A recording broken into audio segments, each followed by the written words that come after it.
बिस्मिल्लाहिर्रहमानिर्रहीम, अस्सलाम वालेकुम। इलेक्शन हेडक्वार्टर में खुशामदीद। वॉइस न्यूज़ की ट्रांसमिशन मुसलसल जारी है। अपडेट करने का सिलसिला आपको जारी है। इस वक्त गैर हतमी गैर सरकारी नताइज सामने आना शुरू हो गए हैं। इलेक्शन को लेके मुसलसल हम डिबेट कर रहे हैं। शुकूक शुबहात जिस तरह से कायम थे उसी तरह की वीडियोज़ अब सामने आना शुरू हो गई हैं। इंटरनेट का वैसे ही तातुल का शिकार है। इंटरनेट जब दोबारा बहाल होगा तो किस तरह के हक़ाइक़ सामने आते हैं वो भी एक तरफ एक सवाल है, एक डिस्कशन है। लेकिन अब तक की सूरत हाल जब देखी जा रही, इस्लामाबाद की सबसे पहले बात करें, तीनों हलकों से तहरीक इंसाफ इस वक्त लीड कर रही है। और इसके अलावा मजमूई तौर पर इस वक्त गैर हतमी गैर सरकारी नताइज के मुताबिक तहरीक इंसाफ 38 सीटों पर आगे है, जबकि मुस्लिम लीग नून 31, पीपल्स पार्टी 17 सीटों पर और JUF इस वक्त 6 सीटों पर बरतरी हासिल कर रही है। इस्तेकाम पाकिस्तान पार्टी के पास इस वक्त किसी सीट पर भी बरतरी नहीं है। और जो अहम हल्का समझा जा रहा था, बड़ा सख्त मुकाबला था, सलमान अकरम राजा ओवन चौधरी पर बरतरी हासिल कर रहे हैं। यहाँ पर भी नताइज जो हैं कुछ सरप्राइज दे सकते हैं। इस हवाले से बात करेंगे। तमाम सूरत हाल पर हमारे साथ मौजूद हैं सीनियर तज्ज़ियाकारों का पैनल। रज़ा सैयद साहब हमारे साथ मौजूद हैं, आयशा नुमान साहिबा हैं, असद मिर्ज़ा साहब हैं, सफ़ीना खान साहिबा है और वारिस रज़ा साहब है। सबसे पहले बात करेंगे वारिस रज़ा साहब, इलेक्शन 2024 से पहले बड़े शकूक शुबहात देखे गए, इलेक्शन हो गया और कहा यह जा रहा है कि मजमूई तौर पर 2 करोड़ के करीब वोटर्स अपना हक राय जो है वो इस्तेमाल नहीं कर सके। 5 बजे का टाइम ओवर हो गया। और क्या कहेंगे, इन नताइज को आम आदमी एक्सेप्ट कर सकेगा इस तमाम तर सूरत हाल के बाद? तो बड़ी खुशहाल बात यह है, मैंने कल भी ये बात कही थी कि इलेक्शन बहुत पुरअमन माहौल में हुए।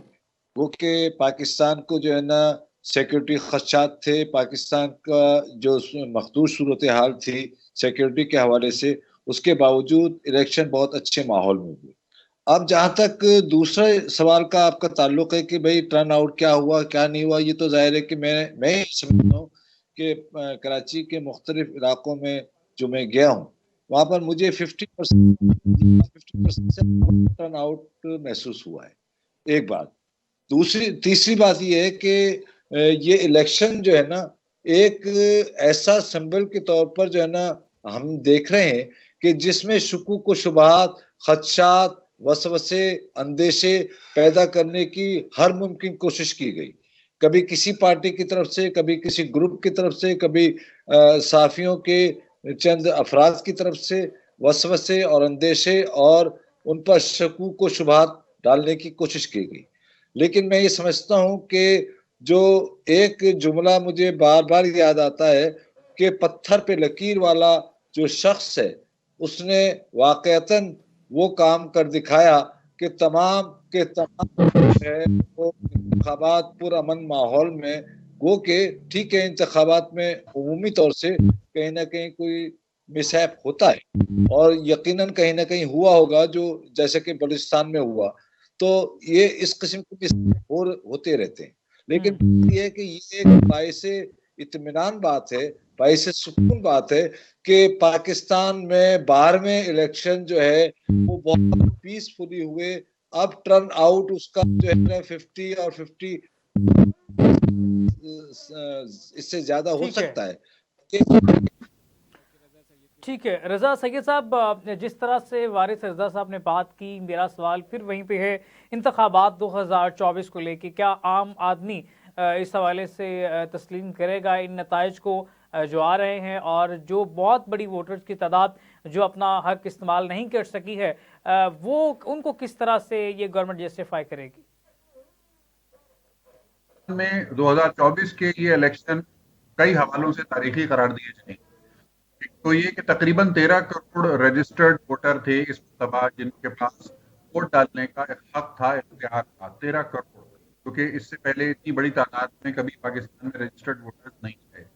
दूसरी बात यह कि इलेक्शन से पहले जिस किस्म की सूरत हाल रही, जिस किस्म का सोशल मीडिया के ऊपर एक माहौल बना रहा, और पिछले तकरीबन 2 साल से मुल्क में जिस किस्म का सियासी इंतशार की कैफियत रही, तो उसके बैकड्रॉप में इन इलेक्शंस का इनेकाद होने पर सबसे पहले तो मैं मुबारकबाद देना चाहूंगा इलेक्शन कमीशन ऑफ पाकिस्तान को मैं मुबारकबाद देना चाहूंगा पाकिस्तान की तमाम सियासी जमातों को कि उन्होंने इस निज़ाम पर भरोसा रखते हुए जमहूरियत पर और पार्लिमानी जमहूरियत पर अपने भरोसे का इजहार करते हुए इलेक्शन के प्रोसेस में हिस्सा लिया। जबकि ये वो इलेक्शन थे कि जिसके शुरू होने से एक माह पहले तक, बल्कि शायद चंद हफ्तों पहले तक, लोगों को बहुत ज्यादा गैर यकीनी सूरत हाल थी और ज्यादातर लोग इस किस्म की बातें करते थे कि इलेक्शन पोस्टपोन हो जाएगा, खुदा न खास्ता कोई बड़ा हादसा होगा और उसके जवाब के तौर पर इलेक्शन को डिले कर दिया जाएगा। तो इन तमाम खदशात के होते हुए इस इलेक्शन का इनेकाद हो जाना यकीनन तमाम स्टेक होल्डर्स के लिए एक खुशाइन बात है, सकून का सांस है और मुबारकबाद के मुस्तहिक हैं इलेक्शन कमीशन से लेकर रजा साहब, मेरा एक सवाल है यहाँ पे, इलेक्शन का हो जाना मुबारकबाद मेरे ख्याल में नहीं देनी चाहिए, शफाफ इंतखाबात का हो जाना मुबारकबाद देनी चाहिए थी। देखिए जनाब, ये तो पहले, अब ये तो वही वाली बात हो गई ना कि पहले हम एक महीने से कह रहे थे इलेक्शन नहीं होगा नहीं होगा। शुकुको शुबात तो अपनी जगह कायम है, ने नई लाइन पकड़ ली है कि शफाफ होगा या नहीं होगा। भी अगले 24 घंटों में दूर हो जाएंगे, अगले 24 घंटों में इस मरहले से भी हम आगे निकल जाएंगे और तो मुझे नहीं लगता कि उसके बारे में किसी को भी कोई स्वीपिंग स्टेटमेंट देने की नौबत आएगी, क्योंकि अब तक के जो ट्रेंड्स नजर आ रहे हैं वो बड़े रियलिस्टिक ट्रेंड हैं। यानी हम एक्सपेक्ट कर रहे थे कि केपी के अंदर आजाद उम्मीदवारों का पल्ला भारी होगा, यानी वो लोग जो दरअसल पाकिस्तान तहरीक इंसाफ के हामी हैं, उनके टिकट ना होने की वजह से आजाद उम्मीदवार आए हैं, तो वही लोग लीड लेते हुए नजर आ रहे हैं केपी से। इसका मतलब है कि केपी के अंदर इलेक्शन में किसी किस्म की कोई इंजीनियरिंग या मैनूवरिंग या बंदोबस्त वाला काम नहीं हुआ। पंजाब में अगर आप देखें तो पंजाब का ट्रेंड भी काफी हद तक प्रेडिक्टेड जैसा था वैसा ही नजर आ रहा है। जी ठीक है। आयशा नुमान साहबा, मैं आपकी तरफ आऊंगा। कराची की इस वक्त सिचुएशन की बात की जाए तो जमात इस्लामी के अमीर हाफिज नईमुर रहमान साहब ने ट्वीट किया कि धांधली की जा रही है। इससे पहले हमने इलेक्शन देखे, जमात इस्लामी मेयर के इलेक्शन में वाज़े बरतरी हासिल कर चुकी थी, लेकिन अपनी सीट जो है वो नहीं बचा सकी। अब जो जनरल इलेक्शन है इसमें दोबारा उनका वही गिला है, तो क्या कहेंगी कि कराची के अंदर भी इंतखाबात जो हैं वो उन पर भी सवाल निशान होगा? जी अस्सलाम वालेकुम। सबसे पहले तो जो इलेक्शन का इनकाद हो चुका है उसके लिए जो है वो काफी एक समझ लें कि ठंडी हवा का झोंका साबित हुआ है। शायद जो पाकिस्तान में एक अनसर्टेनिटी की एक एटमॉस्फेयर थी, जो एक अदम इस्तेकाम था, शायद उसको शायद इस्तेकाम नसीब हो। अब मैं आती हूँ आपके दूसरे सवाल की जानिब कि कराची में हाफिज नईमुर रहमान की जो सीट है, जिस तरह से पहले मेयरशिप के लिए जो पॉलिटिकल इंजीनियरिंग की गई या मनोवरिंग की गई, तो वो सबके सामने किस तरह से उनकी सीट को हथियाया गया। बाकायदा तौर पे मुर्तजा वहाब जो है उनको जबरदस्ती मेयरशिप जो है उनको दी गई प्लेट में रखकर। अब दूसरी तरफ बात यह है कि ये जनरल इलेक्शन है, तो ये आपको मालूम है कि जनरल इलेक्शन पाकिस्तान में 75 साल तारीख में अगर हम देखें तो, लेकिन जिस तरह से आज दिन शुरू होते ही पोलिंग डे में जिस तरह से शिकायत मौसूल हो रही थी, मैं खुद भी जिन जिन हलकों में गई और जहां पर मैंने देखा कि पोलिंग का एक सबसे पहले जो अमल था वो बहुत ज्यादा सुस्त रवि का शिकार था। दूसरी तरफ ये देखने में आया कि लोगों का जो वोट जहां पर उनको कास्ट करना था और जिस तरह से उनको मुतला किया गया था इलेक्शन कमीशन की जाने से, जब वो वहां पहुंचे तो वहां पर उनको वोट कास्ट नहीं करने दिया गया। इस बुनियाद पर जी आपका वोट यहाँ पर मौजूद नहीं है। अब तीसरी तरफ हम चलते हैं कि बहुत से हलकों में अभी भी स्टिल इस चीज की शिकायत जो है वो मौसूल हो रही है कि वहां पर जो है धांधली बहुत बड़े पैमाने पर की गई है।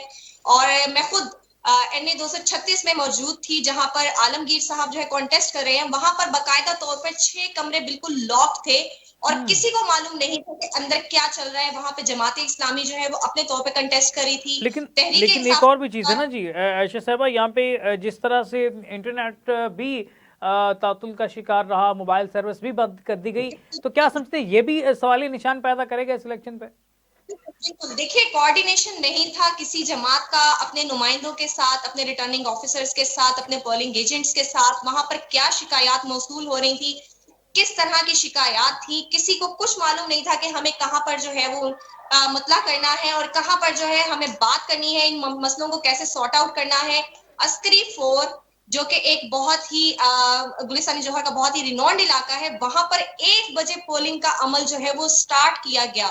वहां पर जो उम्मीदवार है सैयद ताहा, वो खुद वहां पर गए और उन्होंने वहां पे अपना एहतजाज रिकॉर्ड करवाया। फिर उसके बाद उन्होंने इस चीज का ऐलान भी किया कि मैं जो हूँ वो अब जो है वो मुतलका ऑफिस जा रहा हूँ, वहां जाकर अपना रिकॉर्ड जो है वो एहतजाज रिकॉर्ड करवाऊंगा।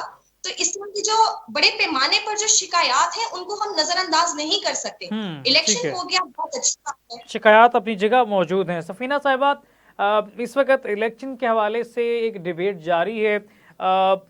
असद मिर्ज़ा साहब सफीना साहब से रब्ता की कोशिश कर रहे हैं। मिर्ज़ा साहब, इलेक्शन को लेके काफ़ी शुकूक व शुबहात हम ऑलरेडी इस पर डिबेट बहुत कर चुके हैं, लेकिन अब इलेक्शन का वक्त ख़त्म हो चुका। जो वोटर्स वोट कास्ट नहीं कर सके, 2 करोड़ के करीब तादाद जो है एक अंदाजे के मुताबिक बताई जा रही है, उसको आने वाली गवर्नमेंट कैसे जस्टिफाई करेगी?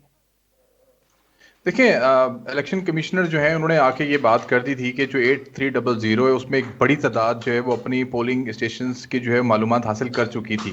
तो उन्होंने एक खैर तंजिया जुमला आवाम को कहा कि आपको शायद आज के दिन ही याद आया था कि आपका पोलिंग स्टेशन कहाँ पर है और आपने ये मालूमात हासिल करनी है। देखिए, एक जिम्मेदार शहरी की हैसियत से मैंने कम से कम 2 दिन पहले अपनी तमाम तर मालूमात जो थी वो मैंने हासिल कर ली थी इलेक्शन कमीशन की वेबसाइट से। मेरा जो हल्का था, मैंने उसका पोलिंग स्टेशन का एड्रेस, उसकी तमाम तर चीज़ें, ब्लॉक कोड, सिलसिला नंबर, सारी चीज़ें मैंने एक पेपर पे लिख ली थी। और जब मैं वहाँ पर गया हूँ तो यकीन करें कि मुझे 10 मिनट भी नहीं लगे आज वोट कास्ट करने में।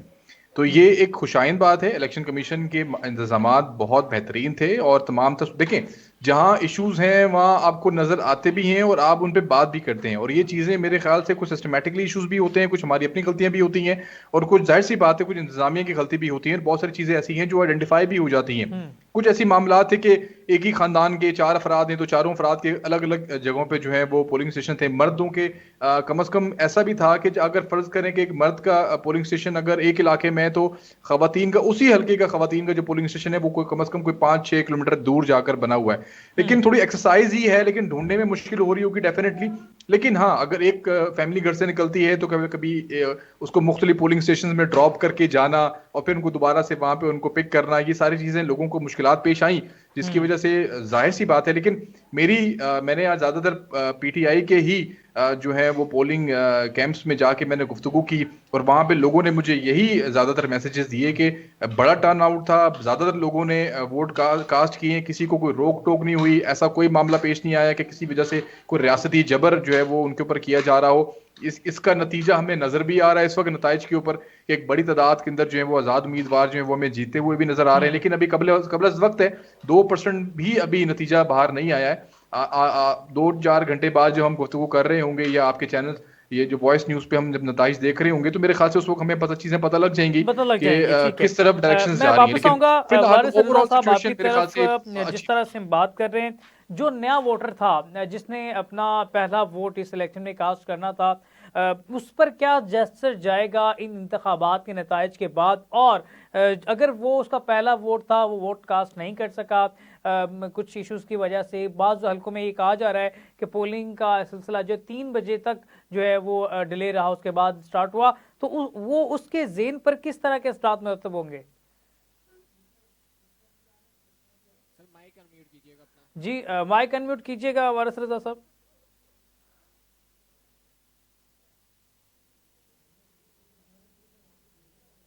जी हाँ, मेरी जी आवाज आ रही है? जी जी जी हाँ, मैं ये कह रहा हूँ कि ये एक नौजवान नस्ल के लिए एक तजर्बा था और जाहिर है कि तजर्बात से गुजरकर ही आदमी कुंदन बनता है। तो ठीक है, और एक तजर्बा है और उस तजर्बे से उन नौजवानों ने सीखा भी होगा और उन नौजवानों को वो मुश्किलात, वो दिक्कतें, वो प्रॉब्लम्स जो कि इलेक्शन के दिन नजर आते हैं या होते हैं, वो उनको जरूर नजर आएंगे। तो मैं ये समझता हूँ पॉजिटिव के तौर पर अगर लिया जाएगा तो तजर्बा हासिल करने के हवाले से लिया जाए, उस रेफरेंस से लिया जाए तो ज्यादा बेहतर है, बजाय इसके कि हम तनकीद करें। देखिए, तनकीद करना बहुत आसान होता है उस्मा। बात यह है कि हमारे इंतजामिया के मामलात, इंतजामिया के इंतजामात और हमारी अपनी जिम्मेदारी, ये दोनों बाहम मिलकर जो ना कोई चीज बनाती हैं। हम अगर होती है, होता ये है कि हम 12 बजे सोकर उठते हैं, 2 बजे जो है ना तैयार होते हैं, 3 बजे हम पोलिंग स्टेशन पर जाते हैं और उसके बाद जो है ना वहां पर अगर रश की वजह से या किसी भी और वजह से अगर हमें वोट कास्ट नहीं करने दिया जाता है या हमारा वक्त चला जाता है तो हम अपनी जो जिम्मेदारी है उसको हम भूल जाते हैं, बल्कि वो इंतजामिया पर हम डालते हैं। मैं ये समझता हूँ कि तजर्बा नौजवानों ने बहुत अच्छा तजर्बा मेरे ख्याल में गेन किया है, और इस तजर्बे को वो सामने रखते हुए आइंदा मुझे यकीन है, मुझे उम्मीद है कि नौजवान नस्ल जो है ना आइंदा अपने वोट के साथ जो है ना वो कहीं ऐसा खिलवाड़ नहीं करेगी कि जो कि इस मर्तबा फंस के कि किसी न किसी वजह से उनसे हो गया। लेकिन एक बात इसमें बहुत अहम मैंने महसूस की, जो कि मैं मुख्तलिफ पोलिंग स्टेशन पर गया हूँ और वो मैं आयशा से भी ये बात डिस्कस कर रहा था कि देखिए इस इलेक्शन में हुआ क्या है, कि मैंने पहले भी एक मर्तबा आपके प्रोग्राम में ये बात कही थी कि वोट जो है वो ट्रांसलेट होना बहुत अहम होता है, प्रैक्टिकली उसका ट्रांसलेशन बहुत अहम है। हमारे यहाँ नौजवान होता क्या है कि नौजवान तमाम पोलिंग बूथ पर बैठे हुए हैं, सबकी वो पर्चियां बना रहे हैं, सबको वो गाइड कर रहे हैं, सबके साथ वो जो है ना ताउन कर रहे हैं, लेकिन वो खुद नौजवान, जब मैंने उनसे पूछा तो 75% नौजवान वोट कास्ट करने नहीं गए थे जो कि बूथ में बैठे हुए थे।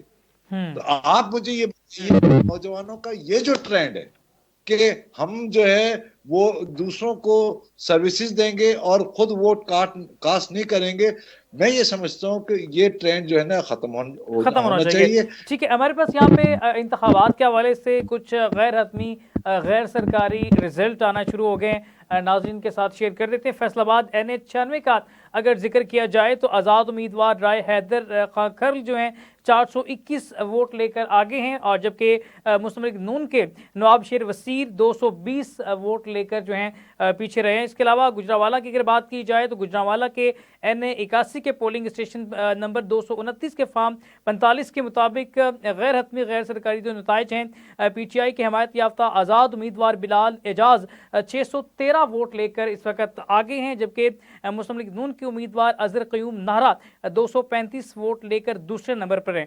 जबकि अगर बात की जाए NA 77 की जो गुजरांवाला का है पोलिंग स्टेशन 321 की, तो वहाँ पर मुस्लिम लीग नून के महमूद बशीर वर्क जो हैं 7104 वोट लेकर जो हैं दूसरे नंबर पर हैं, जबकि जो आज़ाद उम्मीदवार राशिदा तारिक साहिबा जो हैं 7199 वोट लेकर जो है पहले नंबर पर हैं, जबकि जमात इस्लामी की उमर फारूक गिलानी 869 वोट लेकर तीसरे नंबर पर हैं। लाहौर के हल्का NA 115 का अगर बात की जाए तो पाकिस्तान तहरीक इंसाफ के हमायत याफ्ता आज़ाद उम्मीदवार 6668 वोट लेकर आगे, जबकि मुस्लिम लीग नून के रहनुमा मियां जावेद लतीफ़ 4595 वोट लेकर जो है पीछे हैं। जबकि खानेवाल की अगर बात की जाए तो पोलिंग स्टेशन नंबर 11 हल्का PP 145 पर मुस्लिम लीग नून 109, तहरीक इंसाफ आज़ाद उम्मीदवार 143 और आज़ाद उम्मीदवार जो हुक्का के इंतखाबी निशान पर कंटेस्ट कर रहे हैं 12 वोट हासिल कर सके हैं। और विहाड़ी की अगर बात की जाए तो आयशा नज़ीर जट जो हैं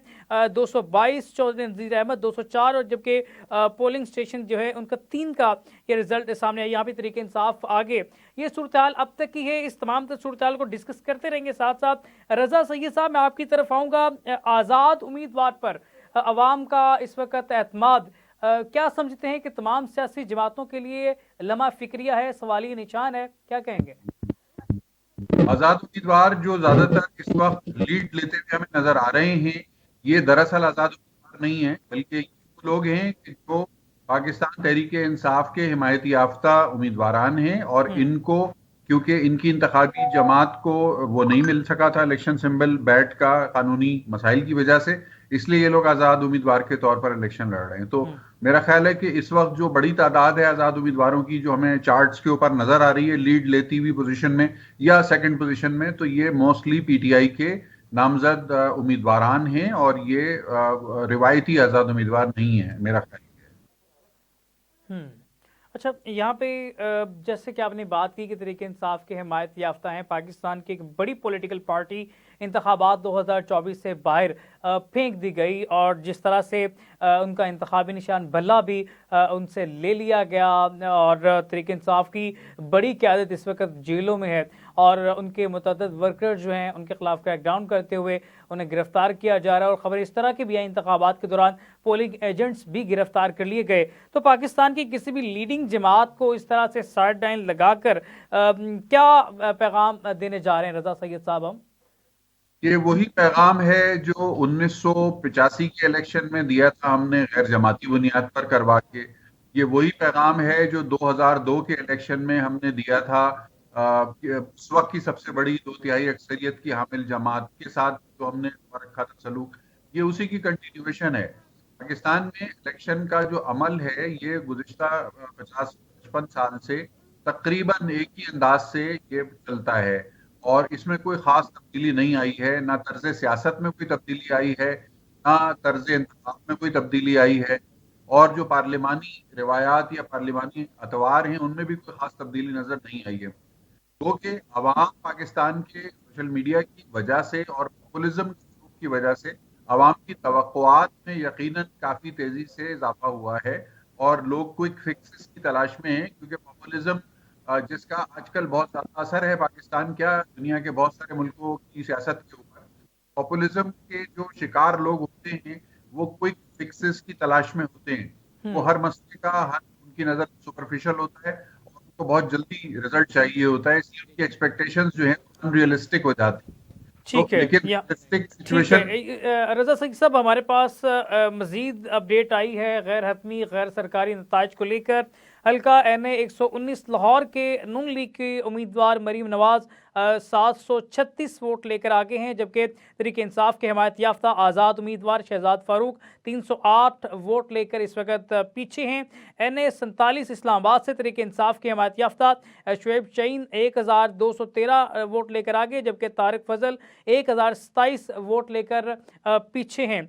NA 76 नारोवाल के 10 पोलिंग स्टेशन के गैर सरकारी गैर हतमी नताज के मुताबिक मुस्लिम लीग नून के हसन इकबाल चौधरी जो हैं 2067 वोट लेकर आगे। आज़ाद उम्मीदवार कर्नल जवेद सफदर कहलूं 1447 वोट लेकर दूसरे नंबर पर हैं। NA 123 लाहौर से मौसूल होने वाले गैर हतमी गैर सरकारी नताज की अगर बात की जाए तो मुस्लिम लीग नून के सदर और साबिक वज़ीर आज़म शहबाज शरीफ 1595 वोट लेकर आगे हैं, जबकि PTI के हिमायत याफ्ता उम्मीदवार अफजाल अहमद पहाट 637 वोट लेकर इस वक्त पीछे हैं। NA 100 फैसलाबाद की गैर सरकारी गैर हतमी नताज के मुताबिक इस वक्त मुस्लिम लीग नून के राना सनाउल्लाह 480 वोट लेकर आगे, जबकि आज़ाद उम्मीदवार डॉक्टर निसार जट 432 वोट लेकर पीछे हैं।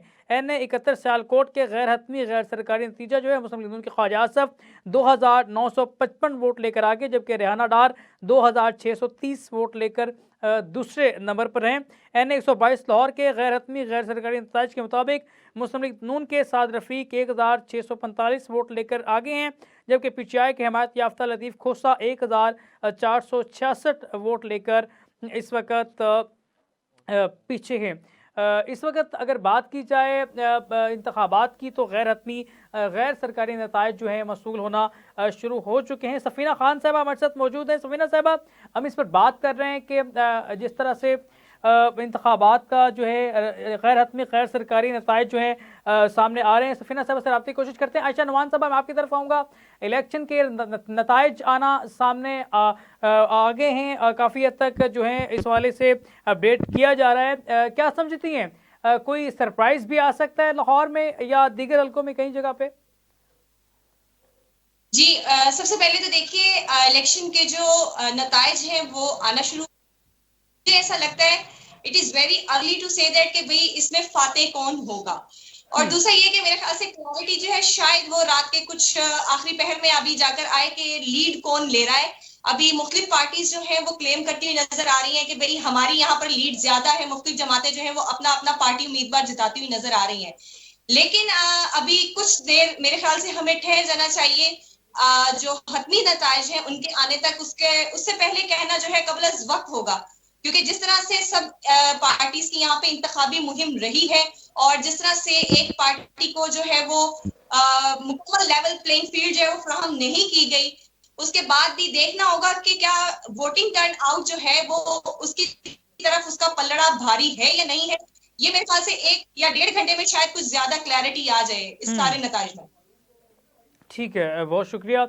यहाँ पे आगे बढ़ेंगे। असद एस मिर्ज़ा शायद हमारे साथ मौजूद हैं। मिर्ज़ा साहब, इंतखाबात के हवाले से बात कर रहे हैं, गैर हतमी गैर सरकारी नताइज जो हैं वो सामने आना शुरू हो गए हैं। क्या समझते हैं, कोई सरप्राइज आ सकता है?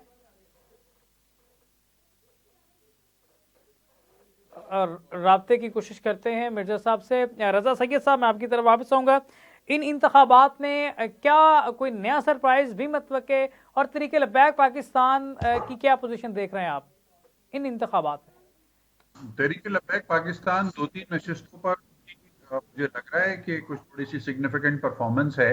बाकी ज्यादातर हल्के जिसमें उन्होंने हिस्सा लिया है वहां पर वो चौथे 5वें नंबर पे आपको वोट लेते हुए नजर आएंगे। वो कि इलेक्ट्रोल पॉलिटिक्स में वो मौजूद हैं, शामिल हैं, लेकिन उनकी इलेक्ट्रोल पॉलिटिक्स को सीटों में कन्वर्ट होते हुए इस इलेक्शन में भी मैं नहीं देखा।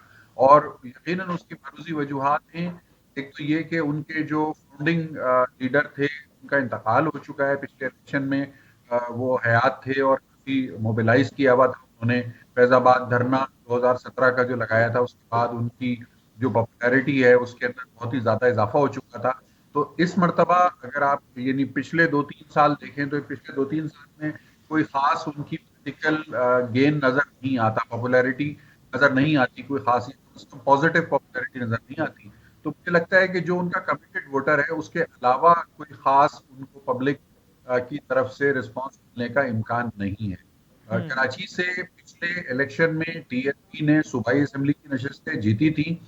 मैं खासतौर पर कराची के उन हलकों पर नजर रख के बैठा हूं कि इस मर्तबा क्या कराची से टीएलपी वो सीट दोबारा निकालने में कामयाब होती है या नहीं। मेरा ख्याल है कि लियारी के आसपास का इलाका है जहाँ से उन्होंने पिछली मर्तबा सीट जीती थी।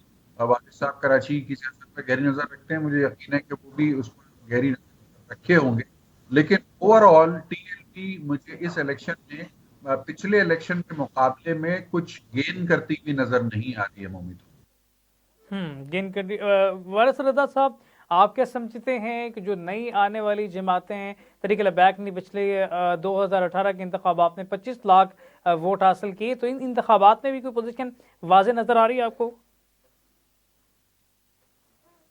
रजा साहब की जो बात है मैं इससे बिल्कुल इत्तेफाक करता हूँ कि देखिए ये जो छोटी छोटी जमातें ना, खासतौर से टीएलपी का जो कराची में जो है ना कोई वोट बैंक नहीं है और ना कभी था।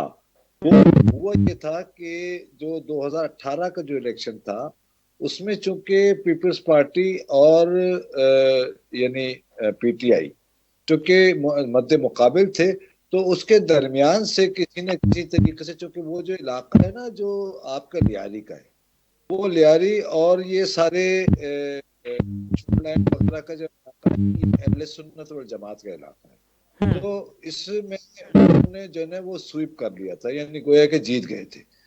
तो लेकिन इस मर्तबा जो है ना सूरत हाल बिल्कुल तब्दील है। और तब्दील ऐसे है कि चूंकि जो मुस्लिम लीग सॉरी पीपल्स पार्टी के जो गबोल साहब हैं, यानी मेरे जहन से इस वक्त नाम निकल रहा है, बहरहाल वो काफी उसमें मुताहरिक। ठीक है वारिस रजा साहब, हम आते हैं वापस दोबारा इस पे बात करते हैं। मैं यहाँ पे छोटी सी ब्रेक पे जाना है, छोटे लेते हैं छोटी सी ब्रेक और ब्रेक के बाद दोबारा